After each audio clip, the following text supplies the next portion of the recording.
This is part 2 in the recording about Screen Chomp. So in part 1 we learned how to create a video tutorial and some of the basic functions. Now part 2 deals with, okay, now I've created it, what do I do with it? So in the last tutorial, after we saved it, it uploaded to the cloud, and it disappeared up here. So if I go up and click that, it'll give you all of the videos that you've created. And you can either go into it or you can quickly delete it if you don't need it anymore. So I'm going to open it up, and you'll notice here that the Screen Chomp logo is still up here, and that's because, as I said before, it's housed within Screen Chomp. So you'll see the logo here is still all here, and you do have a limit which seems to vary. I think TechSmith usually makes it bigger for a while until they get to the point where they want to transition to a new product, and then they'll start limiting space. So it may be variable of when,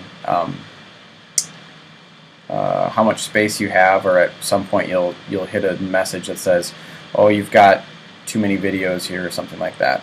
I haven't hit that limit yet, but if you really get into the tutorial making, there are other options too.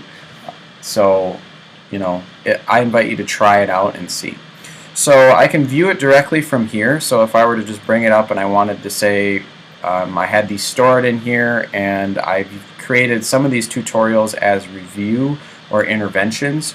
So for students that are on the particular learning target or objective that we're working on are behind or are not meeting proficiency levels for that learning target, I could bring this up on my own teacher iPad, queue it up to go, and hit play and hand it off to them and have them working in another spot in the room where I'm explaining this information to them.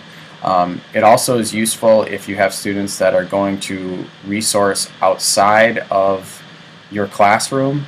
Thinking at the primary level, if you have kids that are heading off to either special ed or to Title I classrooms, they have the ability to bring this up in here, and you have the core instructional teacher explaining the assignment or explaining the notes in a way that will help not only the student but also the other teacher that's working with them, or even a para if a para is assigned to them. If I want to share this out, I'm going to go down here and I'm going to click share, and you'll notice that I have a link.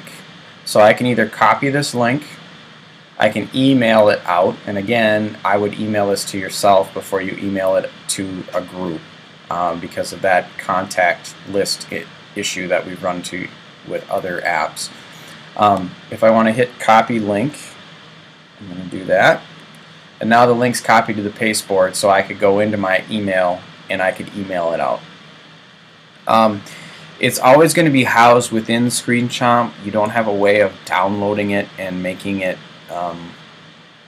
your own or taking it off of their servers, and that's one of the trade-offs with using a free tool like Screen Chomp, is you have to kind of play within their limits. But overall, it's an excellent tool for creating video tutorials, ways of narrating notes, and those sort of things for students to help them out when they're outside of class, or to set up multiple activities so that you have the ability to more easily differentiate within your class. So this has been part 2 of Screen Chomp.